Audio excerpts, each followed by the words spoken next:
Welcome back to Privy. Privy is a podcast about bathrooms, recorded from my home bathroom. I'm your host, Hunter Hoover, and I love bathrooms.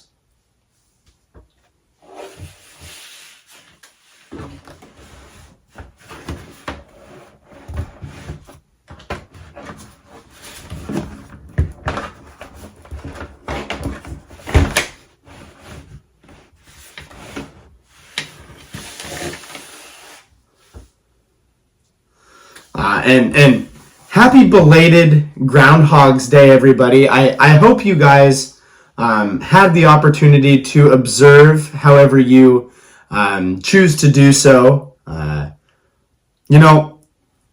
It's interesting because little plumps of Tommy Phil, every year the little bloke just gets yanked right out of his hole. And here's the thing, I can't tell you what plumps of Tommy saw.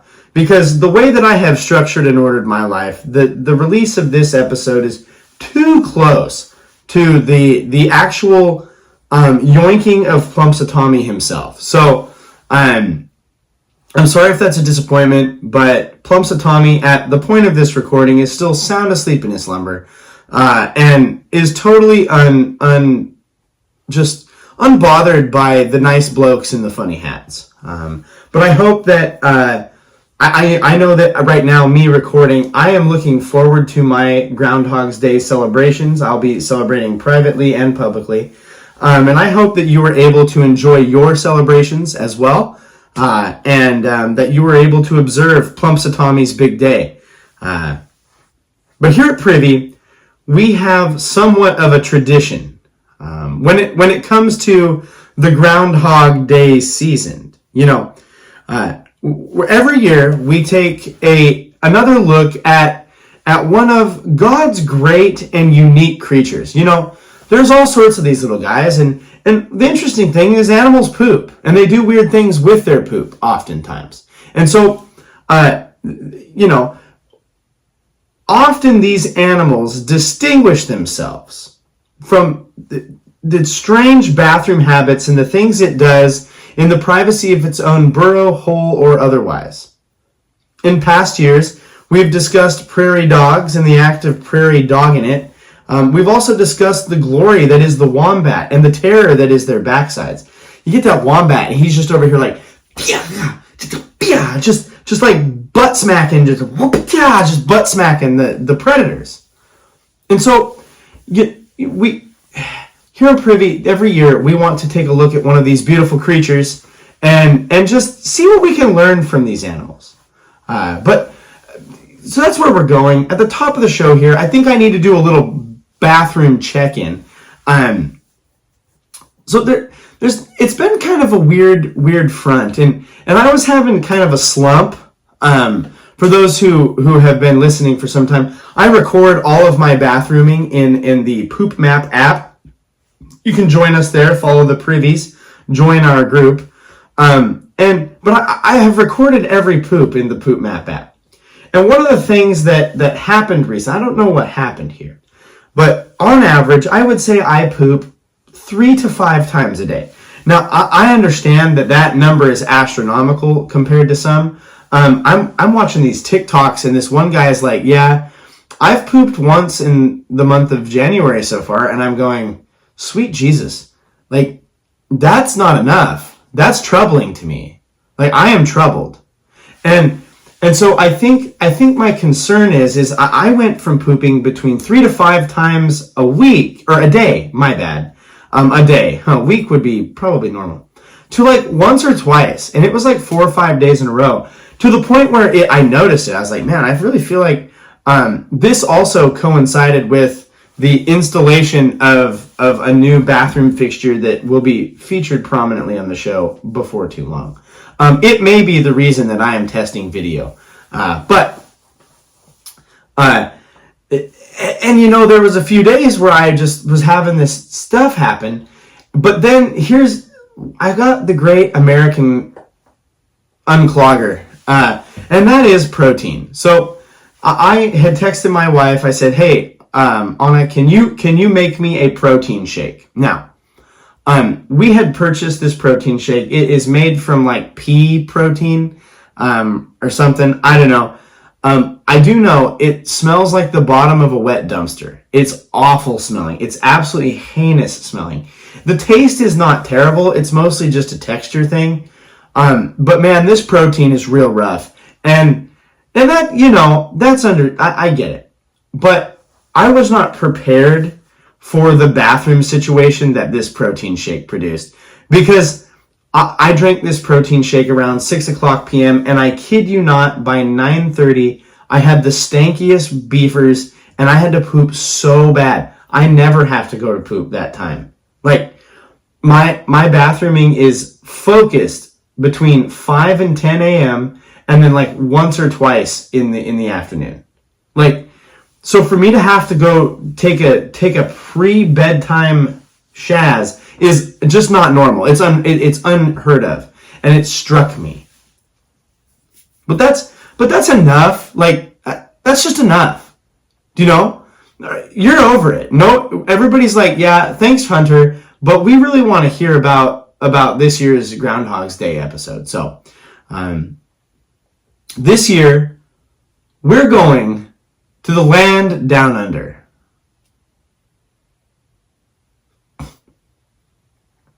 Welcome to Australia. I can't do an Australian. Australia, mate. I can't do it. The land down under, it would seem, is host to just the really freak of the bunch animals on this great planet. Last year we talked about the wombat and his wonderful butt smacking glory, and he's cute, and he's cuddly, and he's got square poopies, and so that's kind of cool. But the thing that is, so just down the road from the wombat, just down the road from our local neighborhood wombat, is the cute and cuddly, you just want to give him a big old hug, You just want to give him a big old hug. Is the koala. We have to travel to the eucalyptus forests of southeastern and eastern Australia. Koalas, according to National Geographic, are both a mammal and a marsupial. Now, you're going to hear that and you're going to go, Hunter's just special. Like, he doesn't know how to read. He doesn't get it. He has goofed this thing. Now, here's the facts. Here's the straight facts about it. I do in fact know how to read. The problem is and I took a screenshot of this in case people didn't believe me. But the National Geographic website has it twisted, because on one portion they list it as a marsupial and on the next portion they list it as a mammal. Either that or I'm blowing this fat out of proportion and I don't understand what either of those things is. But in my education, which again, I was told science isn't real. I was under the understanding that there is a difference between a mammal and a marsupial. That a mammal, like, feeds its young off the teat.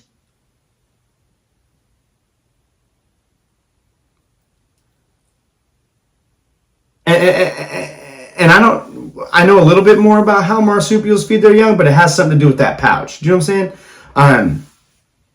But according to Nat Geo and their website, koalas are both mammals and marsupials. So search me. You know what? Maybe Nat Geo's got it more figured out than I do. You know what? I'm going to defer to them. I think it's an error, but I digress. The koala, for our purposes today, is in fact a marsupial. Other noted marsupials are the opossum, the kangaroo, and that's all that I know because I'm limited in my knowledge. I think that, like, a platypus is like trying to be a marsupial but can't figure out how. Because they're like weird. They like sweat milk and their baby's like it's just strange. And if you think that that's the most disturbing thing I'm going to say a baby animal does this week, you're wrong. The koala is in fact a marsupial, and much like me from grades 7 to 11, it's got a pocket in the front. because I would wear those like weird hoodies. Do you know the like hoodies with the like edgy teen pocket where they stuff their hands in it and they're like, that was anyway. The koala is often mislabeled a bear as a koala bear. It is not a bear. He is not a bear. That is Ursa. Ursa is bear. And koala is this is the scientific name, and here comes a butcher of the week. It's Phascolarctos cinereus. Now, it's gibberish Latin nonsense. Ain't it usually? But a common misnomer is that these koalas, as I noted, are so soft and cuddly and they're fuzzy.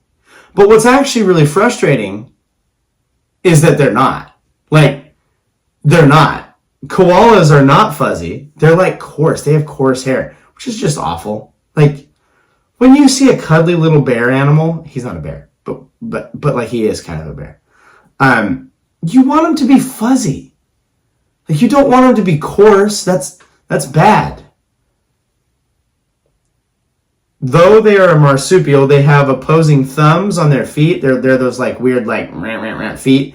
And they're used for climbing, and they have fused toes, and the toes they use to actually like comb their hair. It's weird. Okay. As was noted, koalas live in the eucalyptus forests of Australia, but they not only live in the eucalyptus forests, they consume the eucalyptus. It's their treat of choice. Like, little Dougie koala gets home and he's itching for a snack. He's like, "Mom, I need a snack." And he's of age, because if he's not of age, that snack's going to be troubling. And to just slinging eucalyptus at little Dougie, like, bah, here's, take your eucalyptus bites. Get these going. They consume eucalyptus. Oh, rip it and grip it, baby.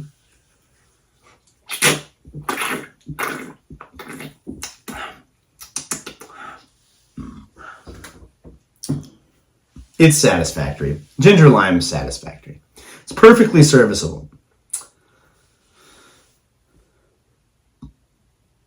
But they are one of the few, if not only, animals on our earth that consumes eucalyptus as part of its diet. Mostly because, like, usually to do so, to eat eucalyptus in this way would be toxic. It's usually toxic. More on that in a moment. They eat more than a pound of eucalyptus a day. And the koala sleeps so much, it's almost a joke. Like, it's kind of funny. Like, they sleep about 18 to 22 hours a day. And I'm just going to go out and say it.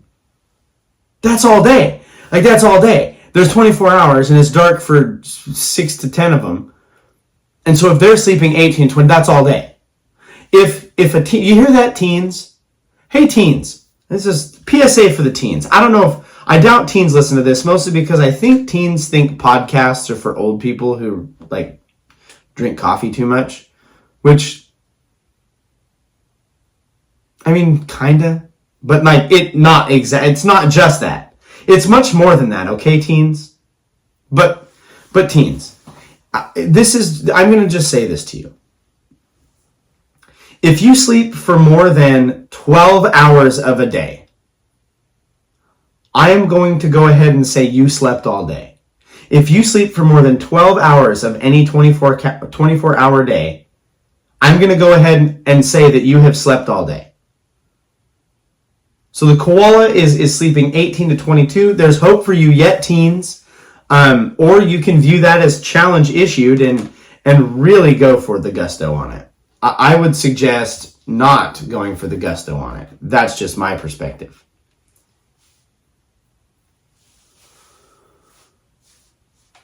There is I would be remiss if me,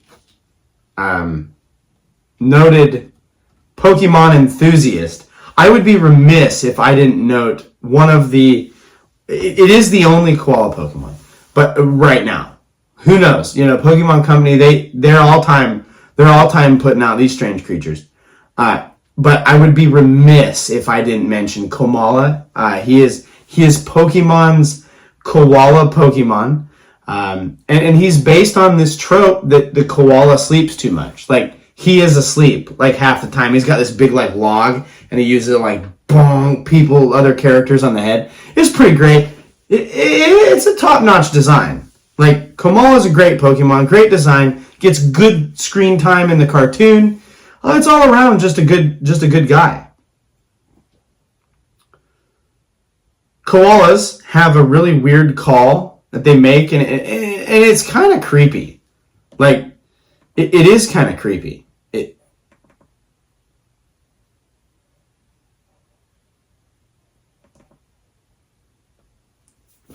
It's just, yeah, I don't know. Well, what did you think of it? And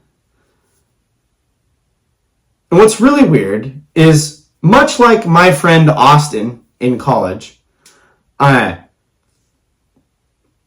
koalas don't really drink much water. Like, they don't drink water. They get most of their moisture from the eucalyptus leaves that they eat. And other koalas, some koalas will store their eucalyptus in their cheek pouches for later. So they'll, like, chipmunk a big pile of eucalyptus leaves and stuff, and they're like, and they'll, like, get the big chuff over here to store the eucalyptus for later. Whatever.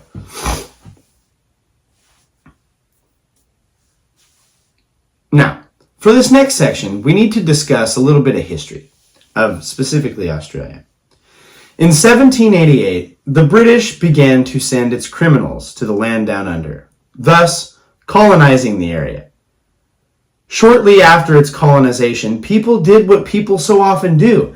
They started to, like, settle and, like, cut down stuff and, like, move into new territory and actually settle in the land. In the 1800s and 1900s, koalas were readily hunted and harvested for their furs, boots with the furs.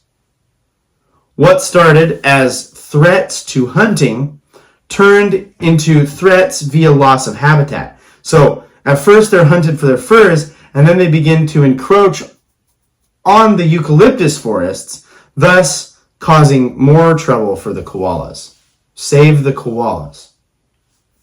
One koala, to give you some perspective here, one koala, he's not small, he's about 3 feet tall, 2 feet tall.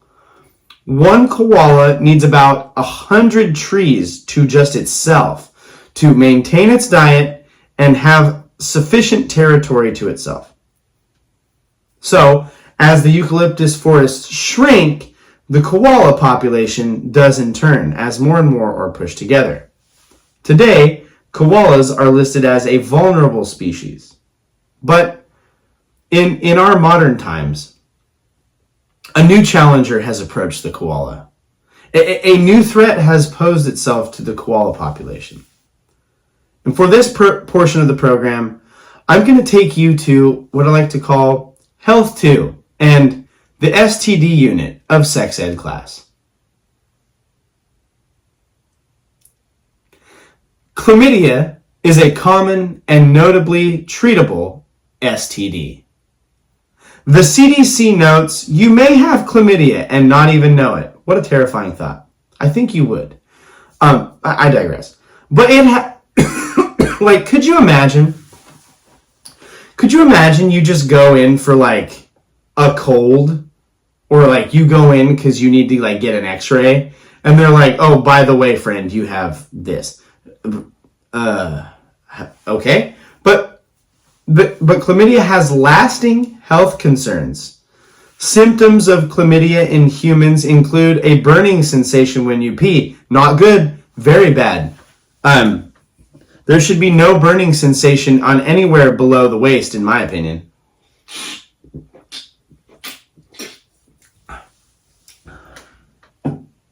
Like, I'll go out on a limb and say it. The only place that has a burning sensation is your mouth when you eat a spicy pepper. Or in my case, my eyes from the month of, like, April through October. But You may also experience strange stuff coming out of the pee hole. Sweet. What are we doing? Like, quote, strange stuff coming out of the pee hole. Good Lord. Pain and swelling in the zone of truth. Like, golly. Some people experience unusual soreness, I'll bet. Rectal pain. How'd it get back there? Bleeding. Very bad from anywhere down there. Stench from the privates. And burning when peeing. No thanks in general there. Like, no thanks in general to all those. Just, I'm going to go ahead and say no thanks to any of them. But that's in humans. Like, when a human being gets the chlamydia, that's what they got going on. But what does any of this have to do with koalas? Like, Hunter, you wished us a happy Groundhog Day. You told us a strange story about your bathrooming. You've introduced koalas to us, and they seem like a strange creature. Why are you telling us about this STD? Well, that's because it is kind of like one of the more growing and more widely known facts now, unfortunately, that koalas have or carry chlamydia. Like, it's an embarrassing and troubling thing to just have as a fun fact about you. Like, oh gosh, you're just an animal trying to do his best, and when somebody hops on the interwebs and punches in you as an animal, they're met with the description of the chlamydia that you carry. It's a sad day. In 2008, only about 10% of all koalas had chlamydia. Those are good numbers. Worse than humans, but good numbers. I guess. I think the goal is 0. I'm going to go out on a limb and say the goal for a percentage of people and koalas that have chlamydia is 0%. That's the goal. It's not none though. 10% it's like, I'd wager that's more than the people who have it, right? Right? There has to be more koalas that have it. Yeah, it's not worth thinking about. Nowadays, those numbers are just astronomical. In about 10 years, we are up to 80 to 90% of koalas have chlamydia. That's almost all of them. Like, and while some of the side effects of chlamydia in koalas are similar to those in humans, sores in the PP zone that can lead to infertility, in koalas, it can also cause blindness. So, the chlamydia is a danger to the koalas. But, like we said, the CDC told us that this is treatable. So then just like do what you do to treat it, koalas. In humans, that is us, chlamydia is... I'd like to quit talking about chlamydia, by the way. Can I want to stop saying it. Like, I feel like I've said the word chlamydia too much this episode, and I'm sorry. But, like, how else do we move forward? Take it up with the koalas. They're the ones who have it, not me. Jeepers. But in chlamydia, no, scratch that.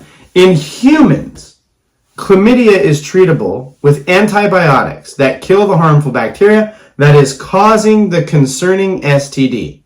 Hooray!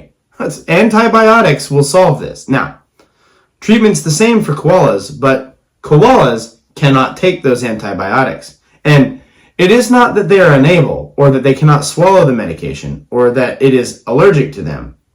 The problem is it works too well, and it actually kills the bacteria in their stomachs. Koalas have a gut biome that has specifically adjusted and has specific amounts and types of bacteria that help break down eucalyptus leaves and help deal with the toxins of eucalyptus leaves. They are special. Their tum-tums are very special, and they have very special bacteria in their tummies that help what they eat. But the problem is if you give them antibiotics to cure the STD that somehow is in their eyes as well, that will kill the yummy bacteria that helps eat the good green eucalyptus bushes. So, like if you give a koala those antibiotics, their natural gut biome is going to get all sorts of whack. And then it's kind of like me after eating like a pound of nachos or that protein shake. You know what I'm saying. But if you kill all the good eucalyptus breaking down bacteria in the koala to get rid of the STD, then they aren't going to be able to eat their eucalyptus leaves anymore. Their diet is gone. They will be unable to digest it. And in my experience, you're going to want to digest it. Like, you want to digesting your food's a very good thing. Oh, yeah. Really get a good pull on that one. That's a problem. And so you'd think that, well, then they must be born with that biome in their tummy. Like, they have this very good microbiome. They must be born with it. Well, we haven't gotten to the worst of koalas yet. Maybe they're born with it. Or maybe they suck it out of their mom's butt. Every day we stray farther from God. Now, if you hear that, if you hear the sentence that I said earlier, and you think to yourself, oh my goodness, that's crass. Well, that's not my problem. That's what we're dealing with. It's just the truth. That's what koalas are doing, okay? As we discussed, koalas are marsupials. And mammals. I get it, Nat Geo. That one's for you. We get it. But koalas are marsupials. And when a marsupial is born, the baby, also known as the joey, resides in the pouch of the mother where its mother feeds the joey. Here's the deal. The koala's mother's milk is great. They feed through this like weird, it's kind of like lactation, but it happens inside the pouch. I don't know. Another word I'd like to not say again is lactation. It doesn't necessarily model the diet of eucalyptus, like the mother's milk in the pouch. And the babies are one day going to quit being babies, and they're going to have to leave the pouch and go eat stuff outside the pouch. And so the koala joeys aren't born with the very good bacteria to break down the eucalyptus. That's a problem because, as we've already seen, the koalas need that. That's important. That's why the STD curing antibiotics will not function well. And so they're not born with that bacteria, but to get it, koala joeys have to commit or perform something that I'd like to call the deed. When the baby koala reaches an age where it can crawl from the pouch, it commits the deed in the goal of gaining the ability to one day be able to consume eucalyptus. The joey koala has to consume something that has that bacteria inside it. And so it crawls from its mom's pouch down to its mom's butthole and eats a runny poop slurry called pap. The weird part is the sentence, and I'm quoting now from internet sources that are scientific in nature and highly researched by me. It says, quote, "The koala nuzzles the butt until the slurry comes out." So that's cool. Yeah, that's why we just called it the deed. Like anytime you're nuzzling a butthole until something comes out of it, you have strayed far from the course.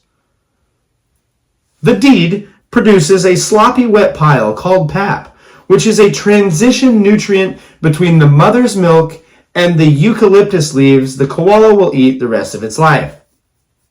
This pap contains the kickstarting bacteria for the microbiome that the koala needs to eat the yummy eucalyptus. And honestly, the pap is great. It has the nutrients. It prepares the joey koalas. But like, why does it have to come out of the butthole? Why would they have to eat it from the butt area? Why can't the mom just like dookie pile and the baby then go over and visit that? Or why can't the mom just regurgitate something that contains the pap? God, in all of your infinite wisdom, why was this the arrangement? Why is Joey Koala supping pap from the mom's butthole? I don't understand it. Koalas have to eat their mom's poop as a means for survival. It's troubling. It's just troubling.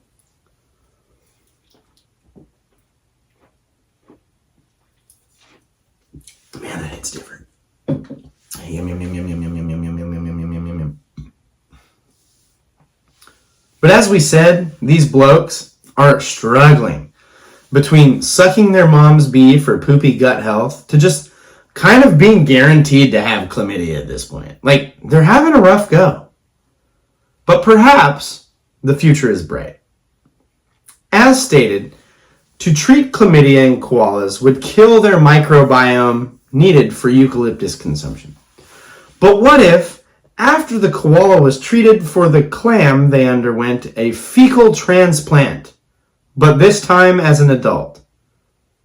And with this proposal, the lifespan or the life pattern of a koala would be, you're born, you perform the deed on your mom, then as an adult you contract chlamydia. It's the dream. That's the top three. You're given antibiotics, your tummy hurts, and you need to eat or have poop injected into you so you can continue eating those very good leaves again and likely get chlamydia all over again one day. I think with that in mind, I think the goal is to get the chlamydia under control. Can we all agree? We need to get the chlamydia square. That's where we're at. Koalas are weird. They're a very strange being. They have hopefully helped you celebrate Groundhog's Day as you've taken in another one of these amazing creatures. I hope you had a fantastic Groundhog's Day. This brings us to the end of another episode of Privy. Thank you so much for joining us. As always, we would love for you to visit us on social media. Follow us there. We are at Privycast on all social media. We got Discord, working on all sorts of things. Just go follow us there. Links in the ding dong doodly booper below has all the social links in that in the drum.io/Privycast. Send us an email, privycast@gmail.com. You can send us episode suggestions, comments, concerns, questions. If you want to be on the show, if you want to tell me about somebody else who wants to be on the show, email us. We'd love to hear from you. We'd like to just hear from you. Just say hi. Say hi to us, please. Leave us a rating or review. The 5-star options are preferred. And if you can leave us a rating on Spotify or Apple Podcasts, $1 for every rating will be donated to the Wounded Warriors Project.